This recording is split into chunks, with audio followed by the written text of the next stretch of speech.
Oh, time I was her age, I had already smoked pot. By the time I was 16, I was buying weed on the rig. I know, babe. I was so scared she was gonna ask us about it. I mean, you know I smoked weed like a freight train in college. And I even tried X once. You think you'd be honest with her if she asked? I don't know. I mean, I expect her to be honest with us, but I don't know if that truth would help or hurt her right now. I feel you. So that is a clip from one of our awkward conversations from season 1. And last year we saw that Mary had a lot of questions about what to share about her own past and her father's alcoholism with her teenage daughter. And I know that that's a conversation that a lot of us are nervous about having with our kids. It's a dilemma that a lot of parents face. Are we being hypocritical? Are we doing the do what I say, not what I do when we're talking to our kids about drugs and alcohol? And how do we have these conversations so that we keep our kids safe without being naive, and while also telling them the dangers of drug and alcohol use, and trying to have these open conversations with them. So today we're going to explore some possible ways how to handle this situation. And I have some fabulous guests on with me today. I have Amy McCarthy, our fabulous social worker from Boston Children's Hospital. I also have Bob Sabouni here with us today, who's one of the producers and also has kids of his own and has experienced what it's like to have these conversations with your young people. And then also, of course, Jake Busey. Thank you so much, Jake, for joining us today and giving us your perspective on how to have these conversations with your kids. This is something that's really hard, I think, for a lot of parents to talk about if they have had either previous issues with addiction or just, if they recreationally drink or in states where it's legal, smoke marijuana. Amy, I'd love to have you open up the conversation with this. Are there clinical findings for the effect that a parent's past drug and alcohol use can have on a child's future drug and alcohol use? Oh, absolutely. 100%. One thing that we know, and I think we might have referenced a little bit in the last season as well, is that kids just tend to do better when they know more about kind of their family's history. And the reason that is because it kind of opens up the world a little bit more. Like they kind of understand that there's so much more to life than their own personal kind of experiences. And I certainly know that in my case, having substance use disorders be pretty prevalent in my family, knowing that was the case allowed me to kind of have some, I was empowered to, use that as help information in terms of making my own decisions and next steps. But I think, and we'll talk more about this throughout this episode, of course, I think even recreational use, allows young people to know their parents aren't perfect and just kind of opens up more conversations overall. Now, Jake, I know you've been very open about your experience growing up with a dad who had issues with drug and alcohol abuse in the past. I have struggled with addiction myself over the years and now have two, preteen and teenage daughters that I have had to have those discussions with. You know what, I think there's a couple of first steps. How do you have a couple of first steps? One has to come before the other, but really those first steps are a program, Al-Anon. Al-Anon is a beautiful program that is set up for people who are family members or friends of people who are alcoholics and or have addiction problems, substance abuse. Also, programs like Alateen are great for young people. Yes, I started going to those meetings at the age of 12. And it's like therapy, but at the same time, when you're talking about a young or a group of young people that are learning about all this, you're cluing them into what is really going on, and that there is an addiction in the family, and that addiction is truly a medical condition. It is a disease, it is a sickness, and it is a genetic disorder. And once we realize that and realize that it's a disease, then we stop treating people like pariahs, and we understand that we need to embrace them with love. We need to help them on their journey. Nobody is going to stop doing whatever it is that they're doing until they're ready. and there's no amount of coaxing or forcing. It's hard to grow up in a childhood with that. It often creates what we know as a dysfunctional family. And it can be very trying for a child. Now, the problem with it is it's genetic. It is that there's a gene that is messed up. As Amy's nodding her head, she knows this to be the truth, and it's something that thankfully we've discovered in the last 70 years of research. And I my grandfather was a military man. He's a Navy man. He was quite the alcoholic. He had PTSD. They didn't know what to call it, but he came home, and boy, was he a drinker. My father and he never had a great relationship. And when my father was, the early 20s years, the in thing at that time was this new thing called marijuana. My dad got really into the cannabis, and then he was never really a drinker. And so, but what I dealt with was a childhood of a lot of weed, and then of course the cocaine hit in the 80s, and then the alcohol was used as a buffer for the cocaine. So my childhood was quite tumultuous. Thankfully, my mother did not have the gene, but the gene did get passed from me to my daughter, and my daughter's mother is an alcoholic. So my poor little sweet angelic daughter, she's 9 years old, but she's got it on both sides. So we are definitely taking precautions and steps to, I think, really the root of your question, which is the truth. Right. Kids are always very good at sussing out the truth from their parents, even if we don't think so. Kids are always kind of like, I don't buy that. I know I see the look in my kids' eyes when you're like, oh no, this is how, and they're like, no, that's not true. And you can remember it. Right, of course. But, are there different ages that you can, I guess more or less sort of drop bigger and bigger truth bombs on your kids? Are there, there's obviously at 9 years old, what you're going to have a conversation with them about, past drug and alcohol use is going to be very different at age 9. And it may be that you're having conversations about, look, you have a predisposed genetic, predisposition to potentially having problems with drugs and alcohol. I know that was a conversation my parents had with me when I was young. And so, I've had that conversation with my daughters that said, look, here's the deal. Here was my issues with it, and this may be something that you face because it does have to do with genetics. It also has to do, there is the nature, and I don't think it's nature versus nurture. I think it's nature and nurture. You can't sort of extricate the two. They both play into each other. Yeah.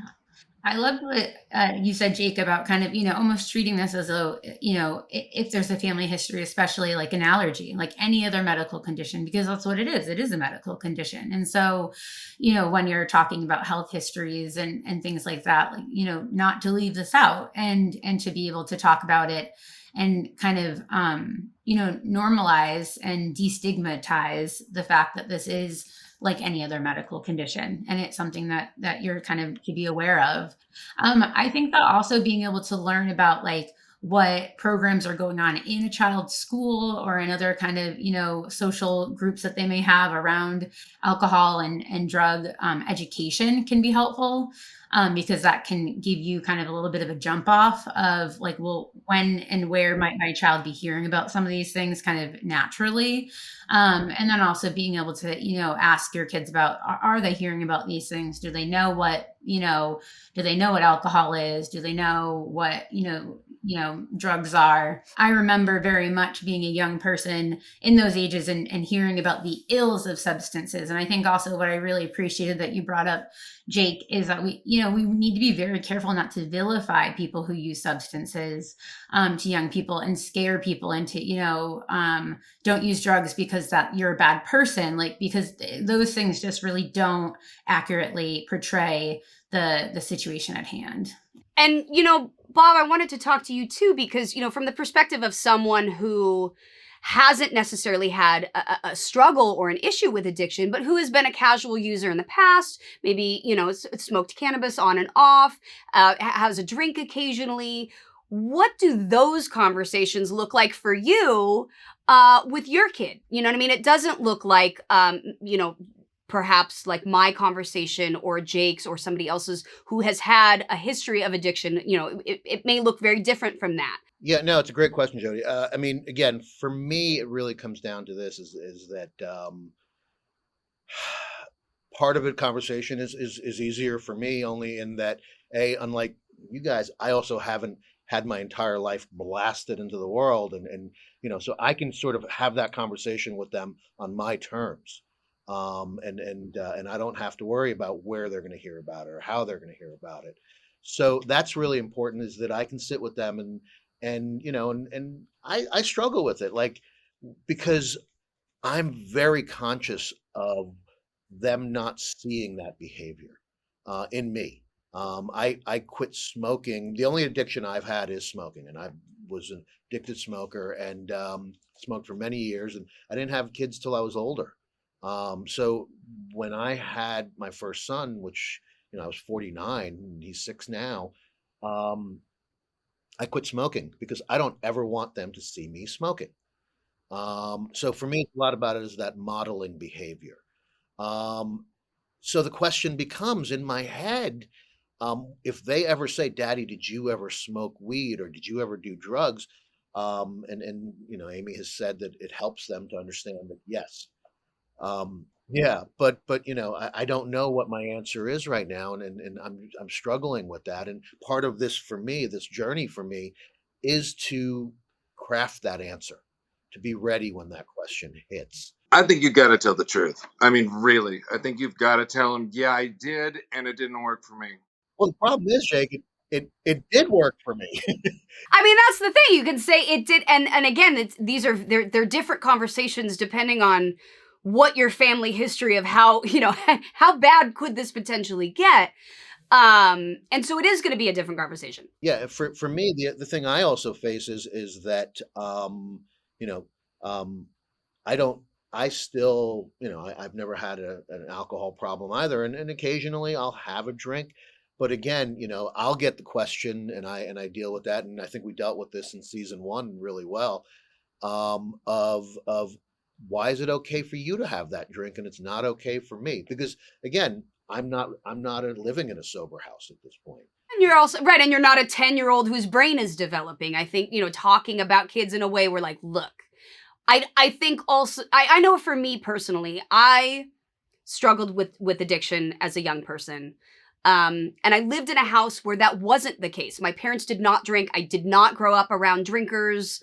I had a biological predisposition to it, being adopted, but I did not grow up around people that drank or did drugs, or it was not something that I was exposed to. I did know that I had a definite predisposition to it.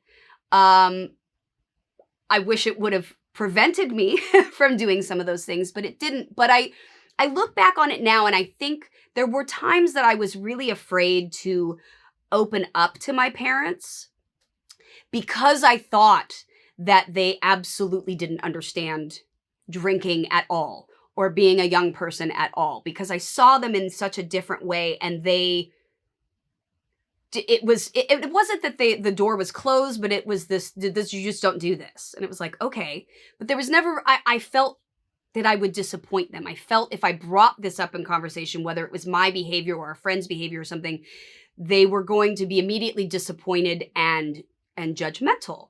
And now, of course, that may not have been the case, but I do think that that's something that prevents a lot of kids from talking to their parents, is feeling like, oh, there's this divide of you obviously don't understand what it's like to be a young person and to do stupid things because you're my parent and you've never done anything dumb. My daughter's mother has a really great outlook on this, which is to share and communicate truthfully when they are interested, when they ask, when they are curious and they want to know, then let them have it. Have that conversation. You see the lights go off in their head. You see their eyes open. You see them realize, wow, I'm in a safe place. I could talk to my mom about this stuff, and I've got these, You know what I'm saying? Absolutely. I mean, I know I've had conversations like that with my daughters where it's been, for whatever reason, the wind has blown the right way, or the planets have aligned, and they've asked a question that really led into them wanting to know an answer, or maybe being open to some back and forth about a difficult conversation. And I know in those moments, like as a parent, you're like, oh yes, it's happening. I'm getting that window of Right. opportunity, you know? Now, I- and you're like, I've got to make it the best thing ever. And really, again, one of the things we talk about on the show is listening, is really listen to your kids, listen to what they're really asking, and be able to give them as direct and compassionate a response as possible. And I know, like you said, treating your kids like that they have the respect and the ability to have a conversation with you on a level where, as an adult, you trust them. And I think kids, that's all that, kids really, like you said, they open up. And I have been fortunate enough to have those conversations where, for whatever reason, it happens, and I walk away and I go, okay, maybe it was a 3-minute conversation, maybe it was a 13-minute conversation, but I know in that little moment I laid some groundwork of honesty and openness and listening that at some point will come back for them. I want to kind of jump in here though too around a couple what we were talking about a couple minutes ago. I do think that it's okay to be honest, but I don't think that means that you have to be 100% detailed about things either. Honest and detailed are different. Yeah, for sure. Those details really, I think, come into the equation. That, like, your 8-year-old might not be able to absorb the same details that your 17-year-old is going to be able to absorb. But as a parent, if your child continues to be curious and asking you questions, like, maybe you do become more detailed, but you don't have to. And you also can kind of say, I need to think about, how I want to answer this question. And I'm going to take some time. I'm going to come back to you. But I think the emphasis for the conversation for parents to have, whether or not they choose to disclose if they've used or not used in the past, is the difference is that I now know, and I want you to know, that this is really not good for your brain. This is not good for your development. And, there's a whole host of other things that we can go into around that. But I think that's the bottom line, is that no matter if I smoked or didn't smoke, what I know for you now, and as a parent, every parent wants better for their child than they had for themselves. I think that is pretty, globally universal, is we now know that substances are much more potent maybe than they were when I was using them as a teenager. But what we absolutely know is that it wasn't good for my brain then, and it's not good for your brain now. And that's why I don't want you to use them.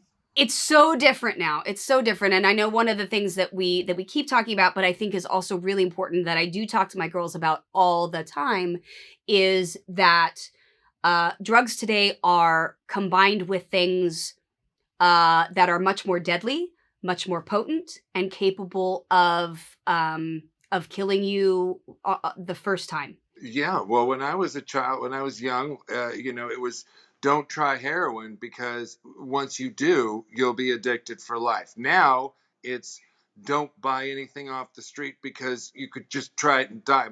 Saving lives means staying informed. Knowing the dangers of using counterfeit prescription pills can help those you care about and keep our community safe. As a parent, educator, neighbor, or friend, we all play a role in building safe and healthy futures for ourselves and our loved ones. Do your part. Take the first step today. Visit GetSmartAboutDrugs.com to access education, prevention, and treatment resources. Counterfeit prescription pills laced with fentanyl are deadly. Be their protector. Be informed. Visit GetSmartAboutDrugs.com. To go back to your question from 15 minutes ago, Jodie, I put myself in this place in Topanga Canyon in our car having this conversation, which is now my conversation with her is, if your friends have any drugs or anything like that, or they want you to try anything, first of all, she cuts me off and says, I'm never going to do drugs, Daddy. But I tell her, I say, look, there's a really good chance that if you try something, you will die just like that. And I'm not lying. That's the sad thing. Parents, when they struggle with what should why was it okay for me, and then how do I tell my kids not to? Well, here's the thing. You know what? when I was a kid, I came home from school and I went out and I played on my own in the streets with my friends until the street lights came on, and then I came home. I would never dream of letting my kid wander the streets on their own because it's a different world. And right now, the drugs that are out there are different drugs. Um, we're in a point now where, as Jake was just saying, and Jody, you brought it up too. One pill can kill. There are so many things out there now. When I was a kid, I'd smoked a joint, and there was a lot of things I had to be careful of, not to drive and not to do other things, and all that. But that was it. Now, I could take a pill and think that it's Xanax or something else, and then all of a sudden, it's been laced with fentanyl, and we're going to talk about this later on with another issue in other episodes. But that one pill can kill you. So that's, I think, the message that I'm going to, and thank you guys, by the way, because I think today was a really big help for me to craft that message. And by the way, that's what we're really trying to do in these episodes is help everybody craft their response. Right, right. And I think, Amy brought this up too, just the honesty of the conversation without the gory details, but the honesty of, if you have suffered through addiction and you lost a lot. I've talked to my daughters about it. Look, here's what I lost. Not just, money, power, and prestige wise, but here's what I lost of myself. And here's what I lost of, how I felt about myself and my self-esteem and all of those things. And talking about the reasons for using and how you figured out how to get through that and find those same things in other areas of your life, I think is also important. Offering your kids options of, this used to be where I struggled, or I had this problem with self-esteem, but I tried doing this and this worked for me. Or I found myself doing really unhealthy things and then had to really rearrange my whole life. And here's how I do it now. I think that kids, when they can see that their parents are human and make mistakes and come through it, and also as adults have to figure out what tools to use and dig in the toolbox and figure out how do I fix this and make it right again. I think children I think in my relationship with my kids, my children seeing that has created a huge open door of honesty, because I have the ability to say to them, you know what? I don't know. And you brought this up earlier, pausing sometimes and being like, you know what? I'm going to have to think about that. I think is one of the most genius things that we can do as parents. And it's something that I forget to do because I feel like as a parent, in the moment that they ask, I'm supposed to know all of it and have the answer right away and be like, here's this brilliant thing that I just came up with because I'm a parent and I, know what I'm doing. Which is not the case. Most of the time it's me going, it's blah, blah. What it comes down to is, let me get back to, let me think about that.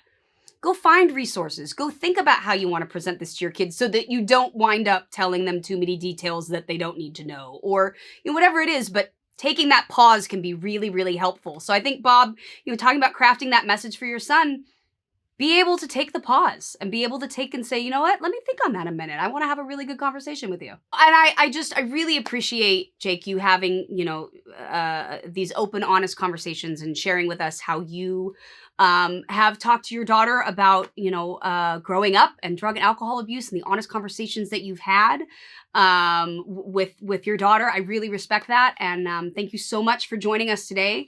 And I'm so glad that we all have gotten to come here and give a little bit of thought to how we have open, honest conversations that can be, potentially awkward conversations with our kids. Thank you for having me so much. It was, the childhood that I grew up in Malibu in the 1980s, where people had piles of cocaine that looked like someone had dumped out a bag of flour on the counter. It was a different way to grow up, and thankfully I avoided that. Thankfully, thanks for my mom who was there. So thank you for having me. I'm glad I could share what I do know and what I have experienced. You guys are great. So keep up the fight. Yeah. Make sure to check out getsmartaboutdrugs.com. Parents, caregivers, you can find so many resources of great information there about how to talk to your kids and make these conversations a little less awkward. A huge thank you to the Elks DAP, which is the largest all-volunteer nationwide drug awareness program, and also a huge thanks to the DEA for their outreach program and for making this possible. The views, information, or opinions expressed during the Awkward Conversation series are solely those of the individuals, speakers, commentators, experts, and/or hosts involved, and do not necessarily reflect nor represent those of the production, associates, or broadcaster, or any of its employees. Production is not responsible and does not verify for accuracy any of the information contained in the series available for viewing. The primary purpose of this series is to educate and inform. This series does not constitute medical or other professional advice or services. This series is available for private, non-commercial use only. The production, broadcaster, or its channel cannot be held accountable for all or any views expressed during this program.